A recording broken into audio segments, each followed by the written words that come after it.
No, I think it's the latter at this point. What we've seen actually coming into the year, there was a lot of risk on sentiment, but that was driven largely because we were seeing green shoots out of China. Earnings in Q1 were better than expected. But what really surprised the market clearly was this China trade war. And I think this has now become an overhang, a cloud or a dark cloud on the market for the foreseeable future.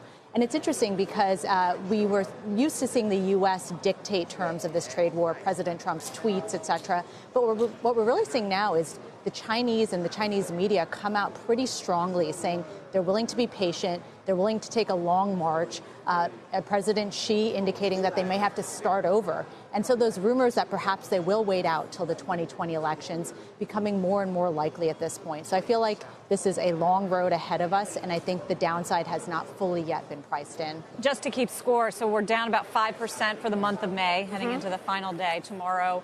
Still up double digits for the market on the year. How much more downside do you see left, given some of these risk factors that are building up?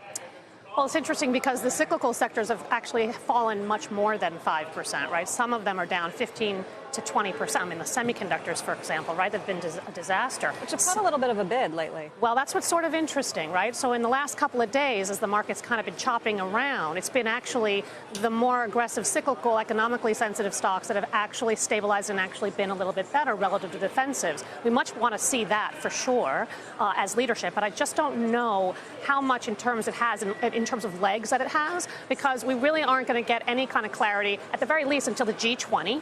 Then you have corporate earnings, right? And so we have a couple of weeks here where we can just chop around. So my strategy has really been to have a barbell, to have the cyclicals because they are beaten down for sure. And in fact, I was adding to a few today, but also to find some quality companies that have good cash flows, good dividends, just as a protection. Both fans of the barbell. The barbell. It has to be the barbell. You got to do the barbell. You absolutely do. Stephanie, what did you add to today?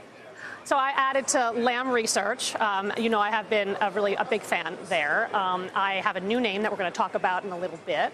But I also think some of this discretionary is really getting way overdone. So I have my eyes out on some of the companies, like a PVH, for example, down 14%. Stock trades under 10 times earnings. Decelerating growth, though. Absolutely. Absolutely. But you know what? If you see stabilization in the currency and you have a good product internationally, which they do, and they've got great leadership, it's on my radar. Wasn't adding to that one, but it's on my radar. You got to buy some of these really beaten down names. You have to. I love that you've teased your mystery new stock. Well, you're writing the scripts for us. There you go.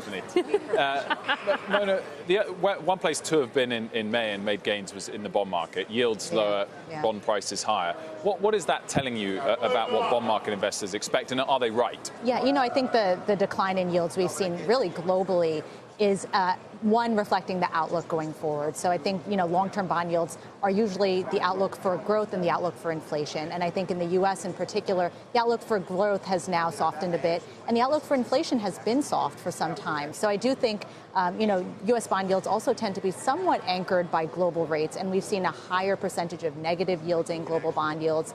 And so I think generally what the bond market is telling us is there is more downside to come. Now, they've gone really far, really fast, and so perhaps we will see a bit of a bounce or some stabilization in bond yields in particular. But what we're really watching in addition to the yields is the curve, and we've gotten 5 days now of an inverted 3-month 10-year yield curve, which historically has been a recession indicator.